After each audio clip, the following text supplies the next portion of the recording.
We are transitioning to our next panel, the shift of AI and its impact on sales. Welcome, Mary Shea, former Forrester and Outreach GM at Higher Quotient, and one of our favorite community leaders. Super excited to have you on the show. How have you been? What's new? Well, it's great to see you, Julia. We are way overdue for a reconnect, and it's great to be part of these events as always. And this is a fantastic topic, one that is near and dear to my heart. And what a panel we have. Before we start off, let's just start with your prediction for sales in AI for 2025, Mary. Oh my goodness, I love it. Putting me on the spot. Yeah, my prediction is that when the humans and the machines come together in a meaningful way, we are going to deliver faster, better, and more impactful outcomes to everyone who's concerned. And I also hearken back to a quote from one of our guests from the last session that we did, Julia. And I can't remember who it was. This is not from me, but it was one of your fabulous guests. And he said, you know, the AI isn't coming for your job, but the people who can use it will outmaneuver you. And so I think we're going to get better outcomes. And you want to make sure that you are outmaneuvering folks. You're not getting outmaneuvered yourself. Beautiful. The stage is yours. Let's get into it. Well, thank you so much. I am absolutely thrilled to have such a wonderful group here. And really what I wanted to cover in today's session was really looking at how generative AI and advanced automation embedded into software or standalone can really create better outcomes for buyers and sellers.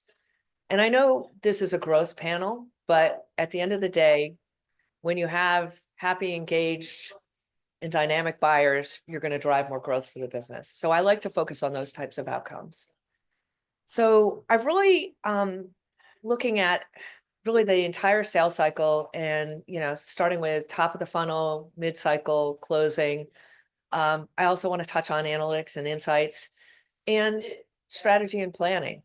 And so AI and AI embedded tools can really help with every aspect of the cycle. And so one of the things I'd like to start with on the strategy and planning, and I know Peter, it's good to see you, it's good to meet you, has some thoughts and wanted to weigh in, is like, I still see a lot of SaaS companies really taking a spray and pray approach. And it's shocking to me that that still happens. So how do you really, you know, help organizations understand how to identify these priority accounts, how to understand what to focus on so that it's a very targeted, personalized approach that's going to provide the results we're looking for, Peter? Yeah, I think that's a great question. I think I go back to kind of your mission statement, if you will, for AI that you started the panel with, which is, the salespeople that are going to be the most effective going forward are those that are partnering with AI and using it so that they can focus more on the human side of selling. So having more and better interactions with their customers, with their prospects, more meaningful interactions, and that comes from really understanding who to focus on, which companies to focus on, why you should be focusing on them now, and what to say to them. You know, how are you going to engage them? And I'm sure we're going to get into a lot more of this, but I think maybe just from a high level, the things that I think about when I think about those kinds of signals that indicate whether or not a customer is a great prospect to look at, there's a lot of great third-party signals for sure. So things like, social posts or 10Ks or other kinds of internet research. And there's also just this wealth of first party data that you yourself as a company and a go-to-market team have. You know, that's previous deals, that's previous conversations, maybe that's chats that your SDR team had with your prospect, and piecing those things together in order to build a full picture of your prospects so you can have a better conversation. That's really a great place for AI to shine because they can distill all that information down into chunks of information about who to focus on, uh, why to focus on them, and what to say to them. Yeah, so thinking about the first party data, which is always really interesting to me as a former analyst. So how do you sort of take some of those data points and data signals and run them through the AI? How does that work? How do you actually do that? Yeah. So the way we see it is there's a lot of different elements that go along with that first party data that's stored in like your CRM, that could be stored within your dialing platform. And I think a lot of the interesting information comes from it could be from notes that happen during a sales engagement, but it also is just like the conversations that you're having, the chats that you're having. An SDR calling up and getting someone on the line, and they're just doing some account research, and they find out that that maybe there's a new expansion that's happening or a new product launch that's going on. And so, capturing those conversations, transcribing them, inputting them into AI. I don't want to get into a product pitch, but the idea is, that you can access these various kinds of information, distill them down to what's really going on within your prospects, and then surface that to AE so they can really do smart outreach. Yeah, fantastic. That's really, really helpful. Um, I'm curious as to, sort of the role of the SDR and the AE, and are you seeing some blur there now that the technology is more powerful? Are we using, how are you thinking about those roles, and is it still, do we still need that level of specialization?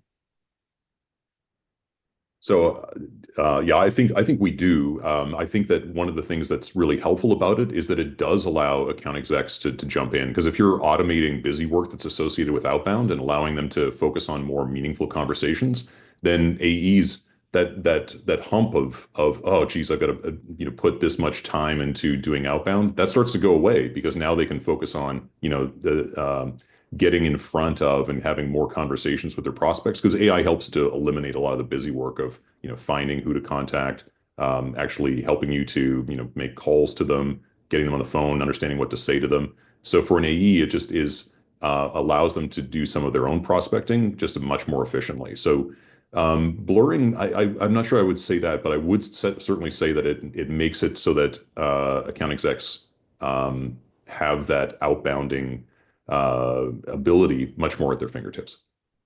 Awesome. Thank you. Thank you for that, Peter. Of course. And Laura, you and I have not met previously, so it's good to see you here today, and thank you for joining the panel. Thanks, Mary. And I know I know you have some thoughts on sort of the strategy and planning and top of the funnel side of things. What are the top activities, if you were to sort of list out the top activities that you think we should be using AI on for the early phases of the process, whether that's research or initiating the outbound, as Peter and I were just talking about? Well, thanks for that question. And definitely for research, I think AI is great for doing company research because sometimes, depending on the stats of your company or what you've looked at in the marketplace, if you're doing personalized outreach, maybe cold outreach, and if you're talking about the company goals and aligning that, that can give you much higher response rate. So that research is very important for AI to do, can save a lot of time. One of the things I haven't seen that's as good yet with AI is actually writing the personalized email. I mean, it can draft it, but you always need that human review and maybe editing of that. I haven't found that to be quite as good. I think other things it's doing is, we have auto dial. We've had those for a long time, but I'm combining that with pre-recorded voicemails so you can just make the whole process much faster, and that will Yeah. really help. And the other thing for AI to do is prioritizing what the next best action is, whether it's for an SDR or for a seller, because it can look at the data Peter was talking about. For example, have people engaged? Is there intent data that's third-party data? And which is the most important thing for you to do next? Is it follow up on an MQL? Is it call back to this cold prospect? Or from a salesperson's perspective, should you focus more on a $200,000 deal that needs more work or $1 million deal that might already be close to being closed? Where should you spend your time? And at my last large corporate job, using tools that had AI embedded, we were able to increase the per rep output 6 of 6 quarters in a row just by having that AI in there and better prioritization. So in terms of the per rep output, it went up because we're embracing those changes with AI. Wow, that's pretty exciting impact. So thank you for that. You know, um, if I go back to the personalization piece of it, because that's interesting. What I'm seeing is now the AI models, certainly the ones that we've built at Higher Quotient, and we also buy the commercially available ones and embed those into our software workflows. I'm blown away by the level of customization that our AI can do. We also have the ability to help the AI get used to our own writing style. And I use Claude a lot, which is helping me. So I want to know, I want to know how you're thinking about this personalization piece as the AI gets more and more robust, by the day. What are your thoughts there? That's a great point. And actually, we're my current startup that I've co-founded. We are using Claude, and we've done a lot more programming and a lot more training of the AI model. So I agree that it's getting much better personalization than maybe 6 months or a year ago when we first started with OpenAI or some more untrained AI that was generic. It was not doing as good of a job. But I do see as we train it more, it's doing much better on personalization. But it also depends on how many steps are in your sequence. Because what I'm starting to see is like maybe the first 4 or 5 things are really great. And then if you have, say, 14 steps, it starts to be repetitive. So I think there's more So training it that has to be evolves. done. Yeah. Yeah. Yeah. So I do think it's possible to get that personalization over time with a lot more training. And of course, as the LLMs improve.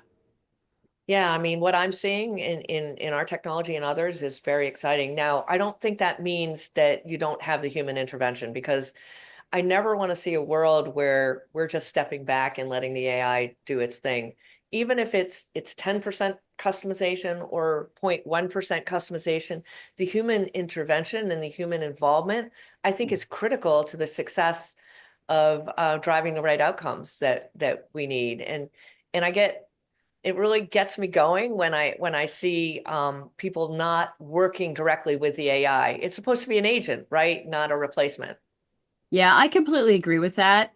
And also, this is one of the reasons why some prospects of any company are just getting like tired of maybe too much email or something, because some companies might just be letting the AI do it. They can probably tell, and then they're just getting an overwhelming number of emails that may or may not be on point.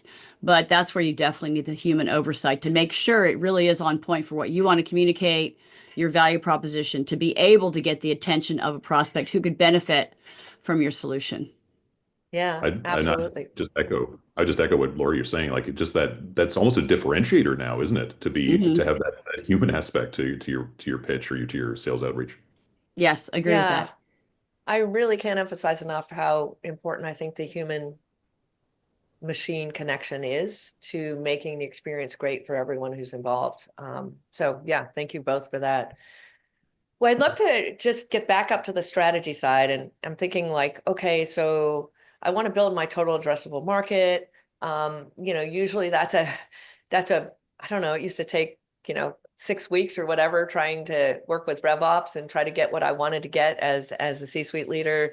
Sandy, help me understand how you can use AI to, build out your TAM and, focus on the accounts that you want to focus on over the course of the upcoming year. Yeah, happy to chime in there. So yeah, you're right. I think building your TAM used to feel like this static exercise that happened one time by a RevOps team. And there was probably like a number of different data sources that RevOps looked at, manually built this list. Talked to some pretty large companies even recently who still kind of run a pretty manual process to come up with their TAM.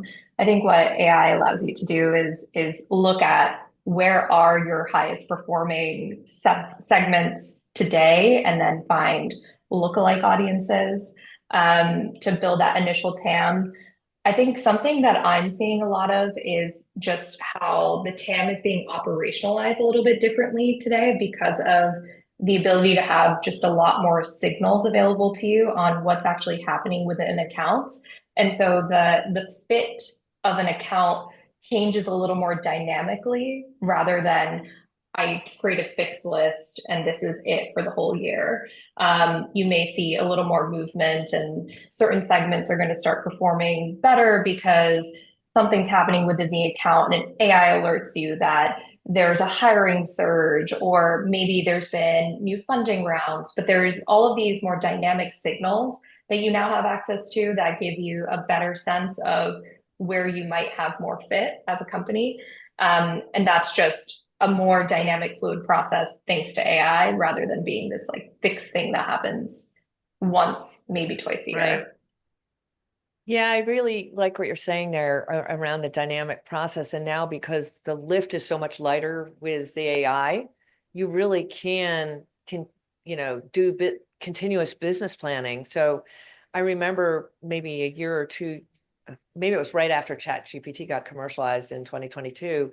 An AI expert that I really admire a lot said, you know what, if you're doing your business planning once a year, you're one and done, you're already behind, it's already outdated. You should be continuing to update every 6 months. What kind of advice would you have for folks that are building out their sales plan for the year? How frequently should you go back and revisit, update, change, pivot? Without obviously being a Yeah. distraction for the team, right? We can't have constant pivots, but what's the right cadence? Yeah, I think I can just base it off what I see with our customers. So Focus serves a lot of mid-market and enterprise SaaS businesses like Asana and Monday. And I would say that they're more on like a quarterly cadence. Okay. So quarterly, they're assessing their playbooks, refreshing them, and trying to figure out kind of where to double down, which segments are performing, which playbooks are performing, what signals are really actually driving conversion, and then you want to double down on those. Maybe you want to turn some of them off, experiment with new playbooks. I would say the smaller your company is, like the more frequent you'll be experimenting with the types of signals and the playbooks, but your TAM may not change dramatically Okay. in any of those scenarios, but how you segment that TAM and how you actually go and operationalize it by putting it in front of your reps and giving them, prioritized list of accounts. All of that is what probably changes a little more frequently. So if you're an SMB, it might be often. If you're more of an enterprise with like 300 reps, you don't want to do that. You probably should stick to a quarterly cadence. Got it. I like that. And before we sort of step out of the strategy and planning, I've two kind of questions I want to ask. One is, are we at a place where we can have customized territories for reps now? We haven't really talked about territory assignment yet. And is there a way that the AI can help us really understand how to set up the right territory based on signals, relationships, ecosystem partners out there? Is anyone doing that currently? Anyone have any thoughts on that? You mean from like like matching the rep to the ideal book of business for them? Yeah. I haven't seen that, but that is something that's really interesting. Being able to optimize what accounts end up in someone's book based on like some signals that might be relevant to them. I've seen some tools where you can uh, send something on behalf of somebody else Yeah. because they have the connection, like Yeah. mining your first Right. party connections, for example. Yeah. So it's better that it comes from, the CEO who knows the CRO Right. at that company versus me, lowly SDR. Well, SDRs are never lowly. They're the backbone of every business. So they're some of the most important people on the team. But Haley, it's so good to see you again. I know it's been a number of years, and I know. you're one of my favorites. So it's great to reconnect. I know we're going to talk a little bit about training and optimizing reps so that they can go out and have these really high quality conversations. And I think a lot about personalized training as well, as long as personalized territories. And to me, that is just directionally where we have to go. What are your thoughts? Yeah, I completely agree. I think that if you look at what most companies are trying to accomplish today, they're trying to, of course, drive some level of sales productivity to, impact, bottom line, but they're also looking at, okay, how do we grow revenue and have a set of strategic initiatives like acquiring another company, going after a new persona, selling a new product, whatever it may be. And that really is just a change management exercise, which does require training and coaching to be able to successfully land that change management, because the reality is most reps will just go back to what they're used to, what they're comfortable with, what they know. And so if you really want to drive that change across the business, which is a territory thing as much as it is training, right? Like going into a new vertical or a new market that maybe you didn't historically have success with, but you've changed something about your business so that you can acquire a new set of customers. Getting your teams ready to go after that is really a change management problem. And I think that what we're seeing now is that training used to be kind of this siloed programmatic, boot camp onboarding, and then the ongoing, up leveling of skills was kind of an afterthought for most organizations. And I think that where the magic really happens from a change management standpoint is really at the coaching, the frontline manager level, and that being very much connected to what your overall strategy is. But, a challenge with frontline managers is, are they coaching consistently? Do they have the time to coach? Are they coaching effectively? Is it the right feedback that they're giving? And so I think what we've seen to be really successful is how can we drive consistent feedback and training in the form of coaching based on what has already been successful or what you have written down as your strategy should be successful, to get a faster continuous feedback loop. And then I think what that ends up doing, which again is relevant to your overall strategy, since we're kind of talking, before going into the funnel, what the strategy looks like, that feedback loop that not only the reps are getting, but that the business and the people that are developing the strategy are getting, helps you iterate on your strategy faster. Just like you want to get a fast product feedback loop, you want to get a fast feedback loop on your initiatives. And so I think that it really becomes a competitive advantage in those that can say, hey, we thought this was the direction we should go as a business, but what we're hearing on calls, seeing in meetings, seeing with customers is that it's not working, or we need to pivot. Let's iterate on the strategy and then re-roll that out to the teams, make sure they're trained, make sure they're getting coached effectively. And so it becomes this scale mechanism, but also a consistency mechanism as well.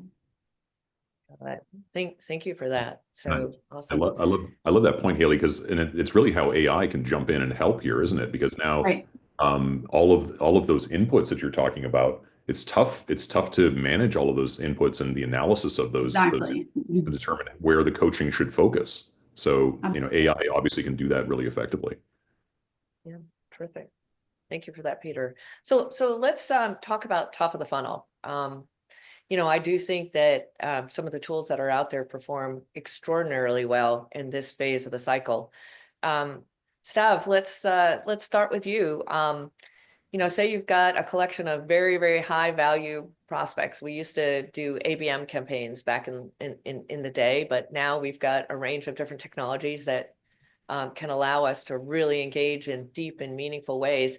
What are some of the things that you're seeing that allow you to stay very connected to these high value prospects and really make a big impact? Hi. So I think there is we see like two kinds of companies. There is companies that focus on outbound approach, and companies that try to like put their like out their value and getting those inbound. And I think that the approach is really different. Like with the outbound, I think that the most important thing is to find the most relevant prospect, like to find the most relevant ICP, in like to select the best audience to approach. Because if we find people with like a high intent, and we know that they have the right buying signal, and I think today with AI there is a lot of data that we can use in order to select the right audience. So I think if we go back to what you said in the beginning about like first tier data, so it's also like around the CRM and who is the right persona, who is the right industry, who is the right company size, etc. But also from third party data, so who have the buying intent. And if we approach the right audience, it will get a much higher chance for us to convert them later on the funnel, and also even to not just paying customer, but also customer with a high lifetime value. And so this is like in terms of the outbound, because in the end of the day, the time of the salespeople is really expensive, and we want to make sure that they're going to the right meeting. And I think in terms of in terms of qualification, it's also a big part of the inbound, but also for the outbound. I think today it's really like a repetitive task and easy to replace kind of the qualification and meeting attainment part. So I think this is where AI will definitely going to take the lead in all of the area of qualification, meeting attainment, like the top of the funnel after having the right lead to, I don't know, SQL, like in those steps, it's for sure going to be like a big thing. Yeah, yeah. I think that's, it's such a balance between, sort of the numbers game versus the, quantity versus quality. And I think what I love about what we're talking about now is we're really leaning into the quality. So I predicted in 2015 or 2017, Julia will keep me honest, that salespeople would work 3 or 4 days a week. Where are we with that prediction? Are you seeing that? And I predicted that they'd make more money than they've ever made before. So are these types of technologies and what you just described really, when you really understand the intent and you can go after that person who's ready for you, are we who are in sales going to be able to work 3 or 4 days a week? What's your take, or anyone's take? I think what you said in the beginning, that like AI won't replace human, but human who use AI like will. Yes. So I think this is also like the 10x that AI can help sales team with. So like definitely succeed to close more deals and have more qualified, like to make their time really high quality, talking to the right customers, understand what is the like even how to negotiate with them, or much easier. I think this is like can help them not just work less hard, but much more effective. Yeah. I Awesome. think I they might actually just have raise some quotas. data on that point. Oh, Sorry, yeah. I was going to say, yeah, so we've run the numbers, and at least within our customer base, and Focus is an AI prospecting product. So reps that are using Focus are generating I think across like our enterprise customers, about 3x more pipeline. And that's Right. also about like 1.8x or 2x in some of our customers' revenue. So we have seen the proof of, if salesperson plus AI does the job, we've seen better outcomes. And it's about 10 plus hours that they're saving per week, not having to sift through a bunch of data to figure out which accounts to focus on, because they've got this very prescriptive list. And then they've got the research out of the box as well. And so a rep, I like literally heard from reps say, this has made it so much easier to prospect. But I think the end result isn't going to be less days prospecting. It's just, you spend maybe less of your day prospecting. You're still going to probably spend the same amount of days per week, but the ultimate result is more high quality pipeline. And then, yeah, maybe your quota will go up. Yeah, I think it's gonna go up. Spoken like a true business leader versus a rep. So you're just saying I'm going to get more pipeline and I'm going to get more deals But it's going to be enjoyable for the rep to do it. Like it's not going to be a slog to get that pipeline. There you go. Okay, you've given us a little bit of a bone there, so thank you for that. And Lori, I think you wanted to weigh in, or did you have anything to amplify there? Yeah, I was just saying that I think that when if companies see that, yes, they will be more productive, but if they got to working less time, then they would see a quota increase, which would offset the less time. But I definitely agree, as like with my productivity example, you can absolutely produce more with AI, but then they'll raise your quota, so you may not get to the 4 days a week. Ah, darn it. One But thing that anyway, it's I actually hope who one has of the outcomes is also that reps get to spend time on things that are also really valuable that they probably don't get around to today because they're slogging away. So more relationship building, showing Yeah. up in person, going to events, doing the things that AI can't replicate. So I think that really is the future that we're heading towards. It's AI is going to take care of the drudgery, and reps get to do the stuff that AI just simply can't, which is hand delivering a note and a box of chocolates to your prospects in person. Yeah. That delight that only a human can do. I totally agree Yeah.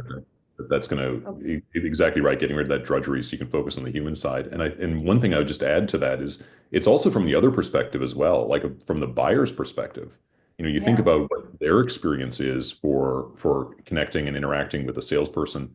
If they have on the other end of the line a salesperson who understands their problems, who can empathize with them more effectively, has more time in between calls to strategize with them and to help guide them, that's going to be a Yeah. much better buyer experience. So eliminating the drudgery, totally agree, Sandy, about the idea of, that helps you do more prospecting. And I would just add, also creates a much better buyer experience. Yeah, really great points. I mean, what we're saying is that it creates a better experience for both the buyer and seller. And so I think we could debate offline whether or not we're going to have that 3 or 4 day week. I'm still standing by my prediction, but what you're saying, what I'm hearing from the experts here is that the job is going to be more rewarding. You're going to be doing the higher value tasks that you should be doing, which should be very motivating and rewarding for folks who went into this field for a certain reason. And I can already see that happening now, which I think is wonderful. The relationship building. My prediction is the quota is going to be higher, and the expectation from the salespeople is going to be higher as well with that. Well, you know what? Some things never change, do you? I've never seen a quota that went down from year to year in my 30 years of being in commercial roles. But anyway, well, one of the things I want to go back to Sandy to for a minute is because we talked a lot about sort of signals and allowing reps to know there's been a funding, or there's been new hiring, or there's been M&A. All these kinds of things can be really meaningful to a salesperson. So how does your solution, or more broadly, solutions in your category, let the rep know what's going on, and what are some of the top signals that the solution will alert them to? Yeah. I think broadly we're seeing a lot of tools that are kind of aggregating signals. Focus is certainly one of them. So that can be internal data, so your product usage, marketing engagement, CRM call recordings, or it's external data, 10Ks, podcasts, funding round announcements, job posting, like what are they hiring for? I think the magic really happens when not only do you kind of bring those two together and synthesize them in context, but you really figure out what is relevant to you. I think one trap that I've seen salespeople fall into is you're just kind of chasing the signals. So it's like something happened, and I respond and I say, "Hey, I saw this happened." Yeah.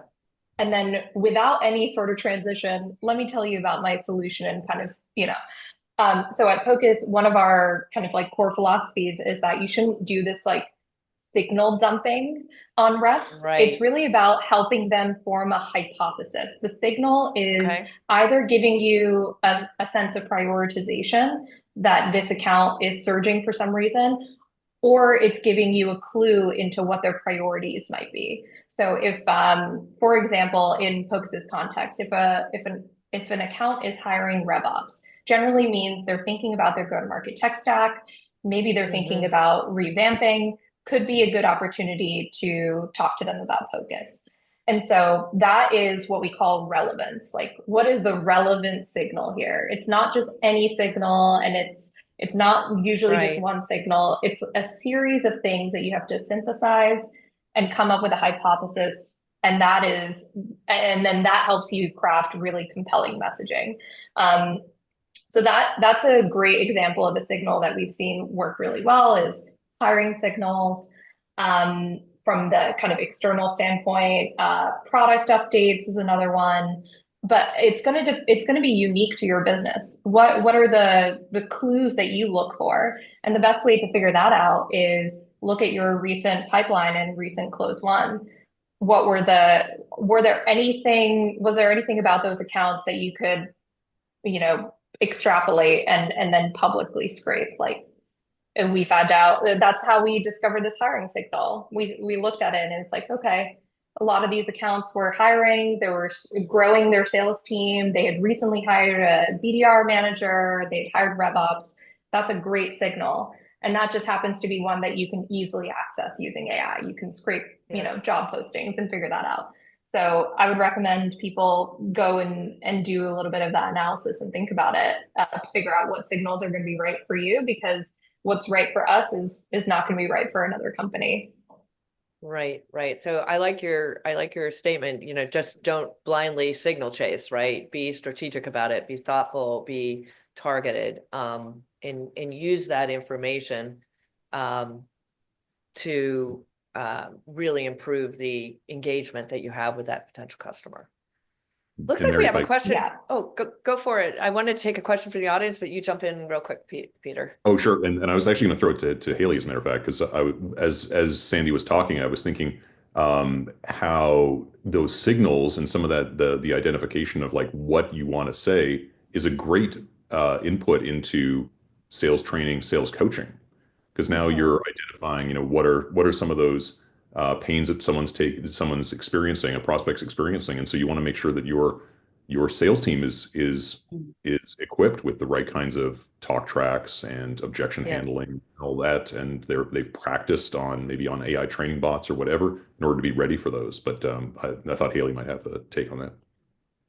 Yeah, absolutely. I mean, I think when you combine those signals with the training, but also more importantly, it's really interesting because I think the best AI has the best data. And when you look at some of the first party data that you have, where a lot of companies are writing down things that you mentioned, Peter, like, what's our persona-based messaging? What's the battle card? What are the FAQ questions, discovery questions that you should be answering? Most of those are written down in kind of product marketing or sales training type materials that then usually go into, some CMS, some SharePoint type thing. And it's just really a total waste of valuable information that's not being plugged into how you, equip and train and coach your reps.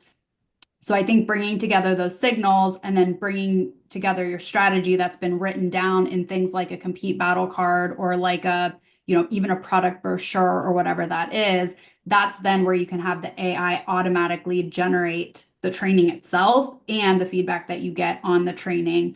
And so you don't have to have, a whole fleet of people that are trying to piece together all the different pieces. You can just automatically do that. And then of course the real magic is unlocked when you can tie then that information to the right scenario based on deals that have been won in a similar scenario, so that you can say, not only is this the messaging that you should use, but this is the messaging that you should use in this scenario that has been successful with other reps like you in this type of deal.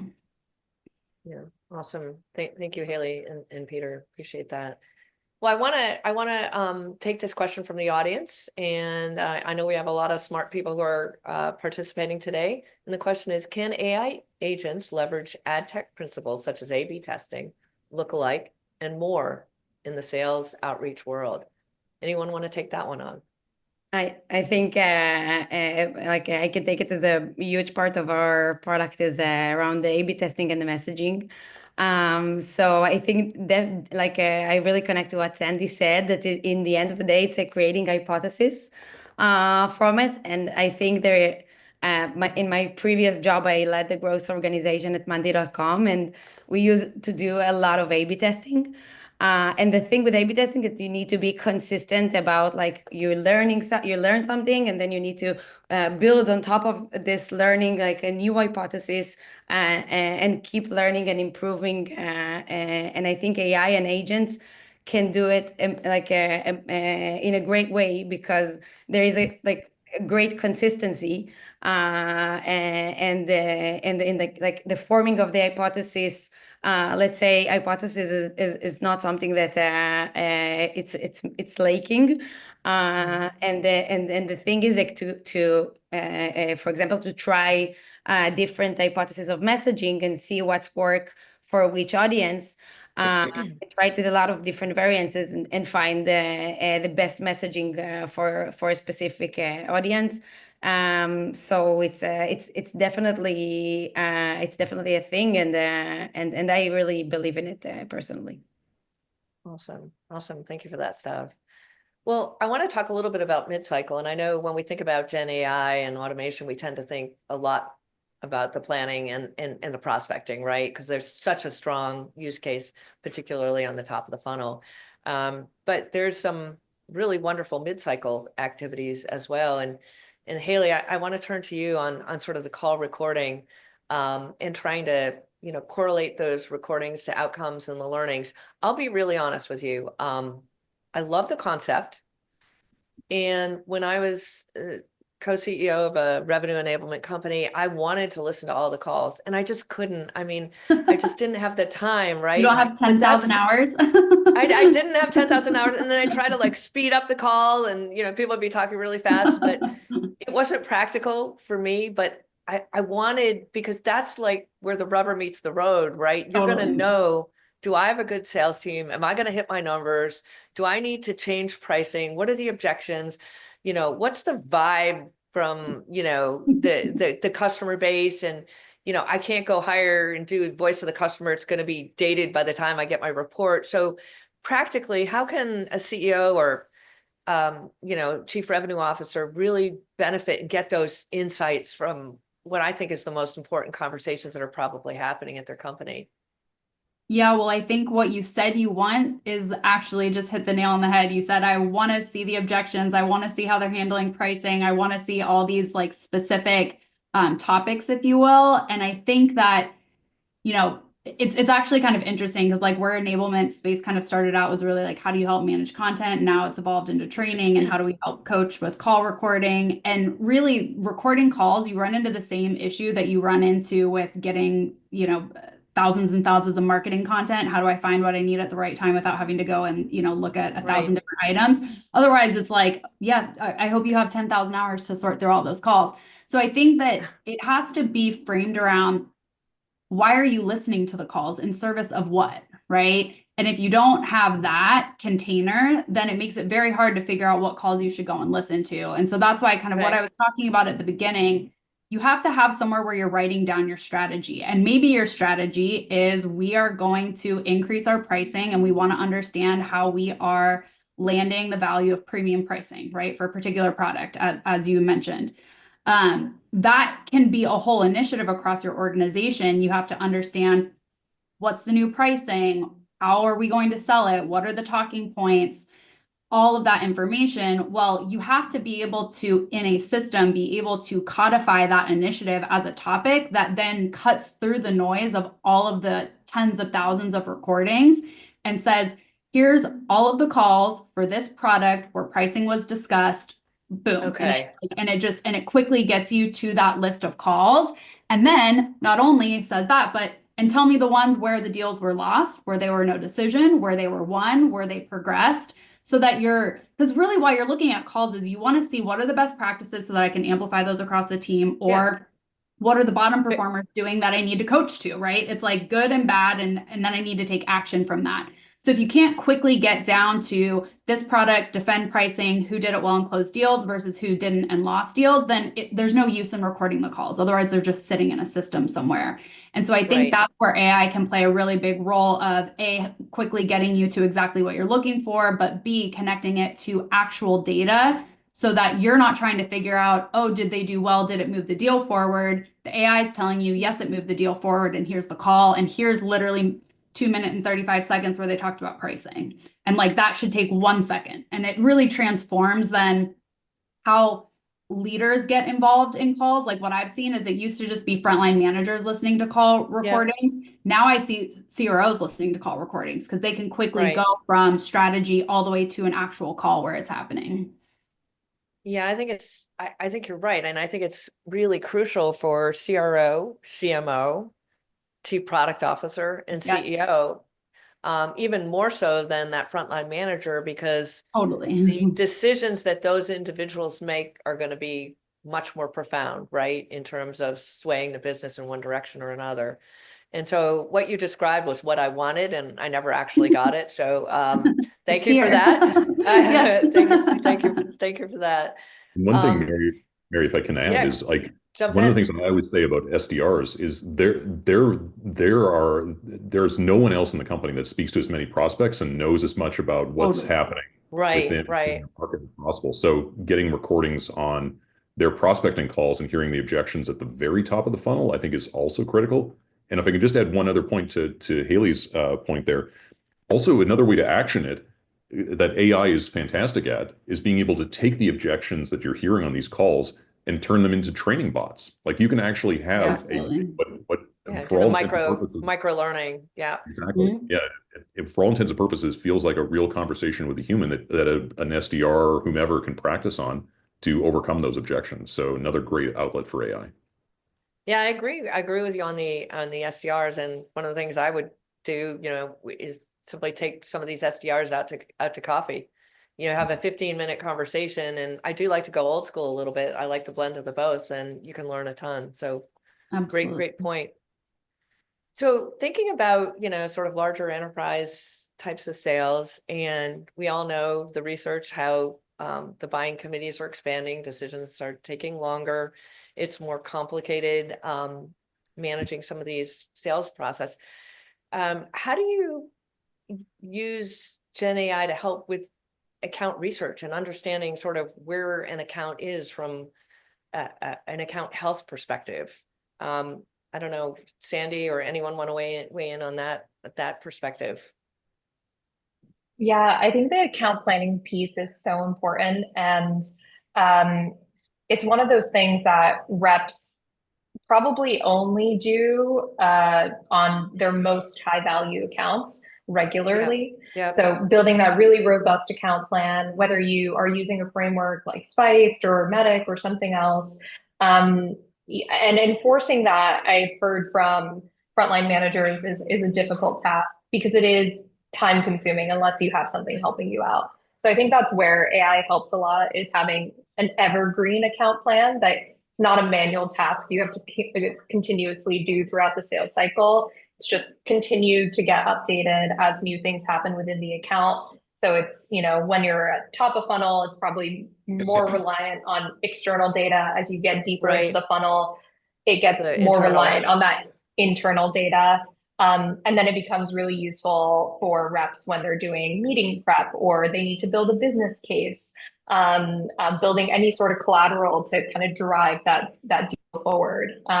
So that's really where I've seen it be helpful. Using that type of account plan to have deeper conversations so that reps show up to the call knowing a lot more context, and so they're not wasting time on maybe like the shallow questions. They can like really go deep pretty quickly, and have more meaningful conversations and probably uncover things that maybe they wouldn't have otherwise. Awesome. Yeah, thank you for that. So let's start to think about closing the deal, because that's what we all want to do to drive growth, right? In the end, and of the tools that are available out there, ones that I've worked at companies that have those tools, and as a user of some of the others, what I really loved as a business leader was some of these RevOps tools that would really let you know the health of every single account in your pipeline. And I wasn't necessarily relying on the manager or the rep or the manager's manager to tell me if it was coming in. I was just looking at the behavioral activity that I could see on my dashboard, and I'd know whether that deal was at risk and I could jump in and course correct, or if it was tracking really nicely. You know, Haley, let's go back to you. Like, let's take this now down to the rep level, away from the C-suite to, how can I as a rep tighten up and refine and hone my closing skills, learning from some of the other reps that may be closing more than I am? How can different solutions that are out there really help everyone become that top closer?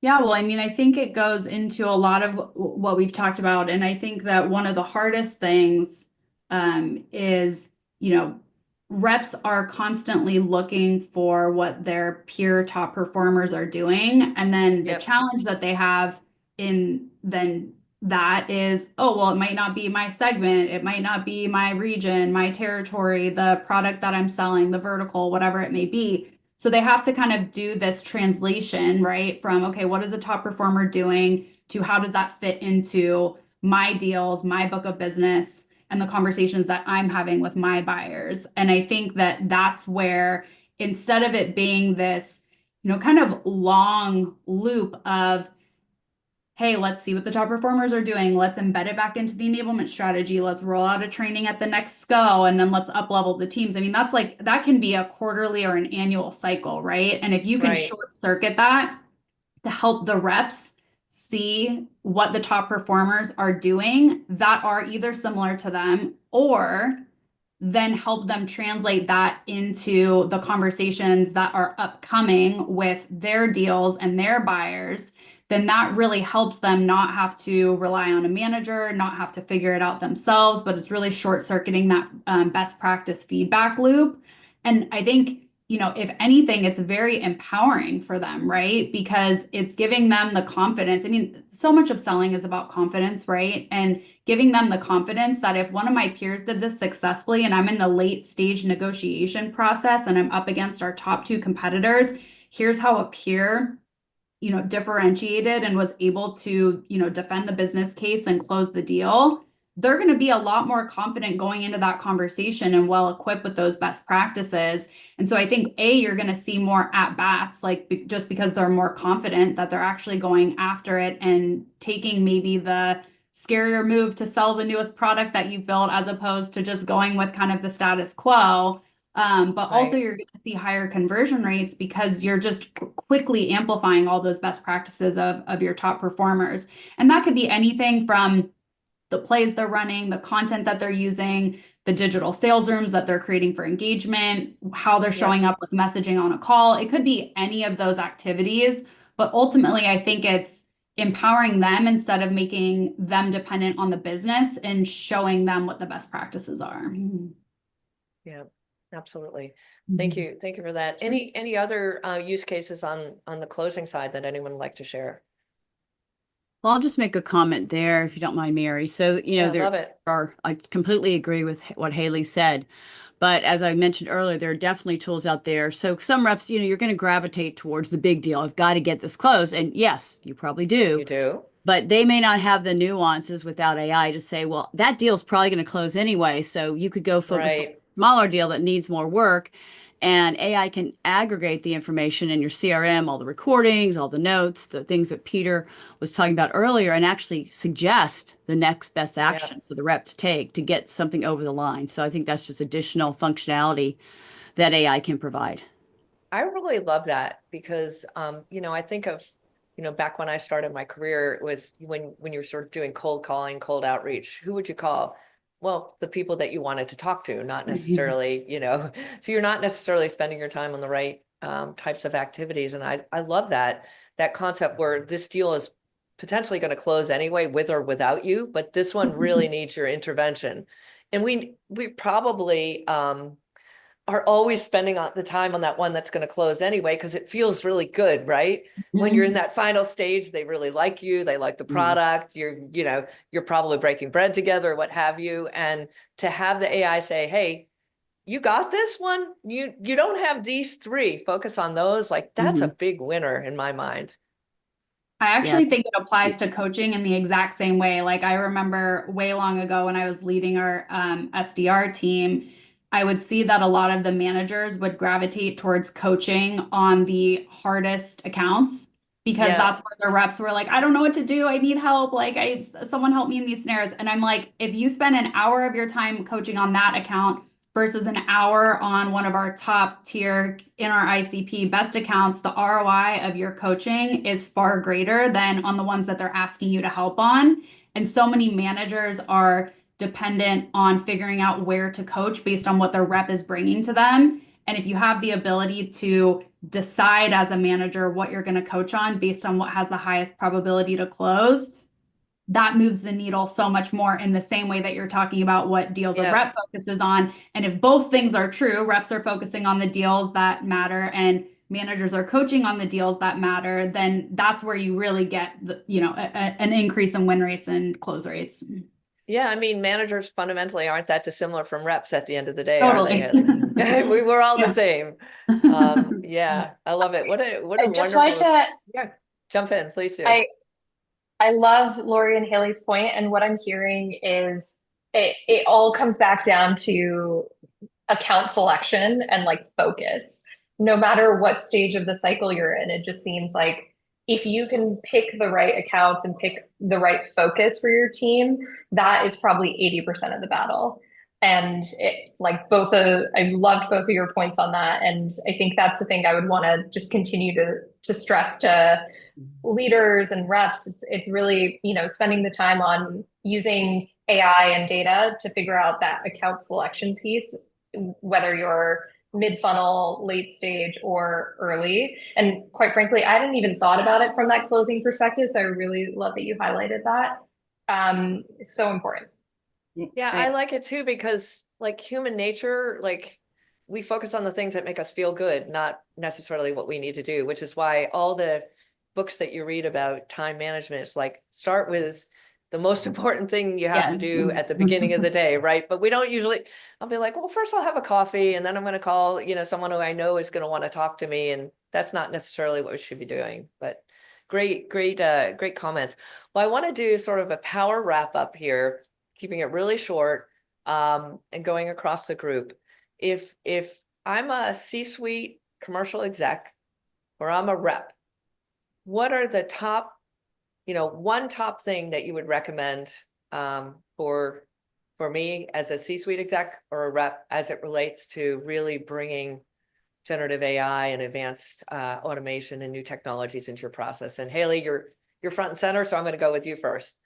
Yeah, I mean, you've heard me talk a lot about it today. I would say that so many businesses are dependent on their frontline managers to execute their strategy as a business. And so I would say the more that you can leverage AI to give your managers back time, make coaching consistent, and scale your go-to-market initiatives consistently, that would be where I would make a big investment is on coaching.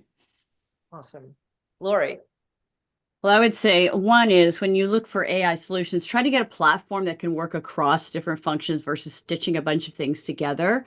And when you're rolling it out, don't just say, throw it over the fence and do one training and be done with it. It takes people time to absorb it. And so I would say do the incremental fashion so people are adopting a little bit at a time and getting more comfortable, because there's still some resistance from sellers on AI. So just help them embrace it so they can benefit from it. You could buy the best technology in the world with the best buttons, and if people aren't going to press those buttons, you're not going to get the results. So that's such an important point, Lori. Stav, why don't you weigh in? I think that if I was need to give one advice, so it's think ROI. I think principles from ad tech and marketing world, like thinking return of investment and like ROAS or like metrics like this is not the things that we are right away things in our revenue and sales places. And salaries are the investments in many of the cases. So think about the places that repetitive job and things that you don't have to pay a full salary for can be replaced, and keep the time of your sales team to the important tasks. Love it. Love it. Thank you for that. Peter. Yeah, do a little different flavor on, but a similar kind of theme as what Stav was saying, which is the more that you can have your sellers and your top performers establishing real human connections with your prospects, the more that they're going to be long-term great customers for you. And the best way to do that is to automate the busy work that's clouding up their day. And the more that, and that's what AI is particularly good at, is doing that research, identifying the people that you want to target. It's great at helping you to connect with more of the right people. It's great at helping you to coach and to train and to be effective, so that when you have those conversations, you're as effective as possible. So more human is what I would suggest. I love that. That's what we started out with. So thank you for amplifying that. And Sandy, bring us home. Yeah, I mean, I echo everything y'all have said, especially Peter and Stav, your points resonate a lot. Just so I don't repeat the exact same thing, I think one exercise I would recommend all leaders go through is just mapping out all of the jobs to be done by your sellers. And that has been the most effective way to really figure out where AI fits. And I use kind of like 4 criteria. It's research, orchestration, personalization, or analytics. Like I think those are 4 of the buckets where AI is most impactful. So rate those jobs to be done. Do they fit into that category? And then you can easily figure out where to remove the drudgery and the busy work. Awesome. Thank you for that. Well, Julia, I think this is a wrap. I'm going to pass the baton to you, but I first have to say thank you to this amazing panel. And I will be reaching out to some of you. I would like actually to get some pitches on your solutions. I'm absolutely fascinated and love everything that I've heard. So thank you all very, very much. Thank you, Mary. Thank you. Thank you, Mary. Okay, thanks Such a everyone. phenomenal panel. Thank you so much. Mary, before you go, where can people find your latest research? For years, I was just waiting and waiting and waiting for all of your work in sales tech. Back in the days at Forrester and then Outreach, and now I feel like I'm missing out. So, you know, I'm missing out on it as well. I've been very, very busy helping a new company go to market and build its American presence. It's called Higher Quotient. We're focused on the future of work and talent. And I'm finding that my interest, you know, revenue is near and dear to my heart, but now I'm really, really focused on the ways people work. So I'm trying to get more time to do my research, and I'm missing it as well. And thank you for reminding me. It'll be coming soon. thank you. Fingers crossed. And last question, how can our people support you?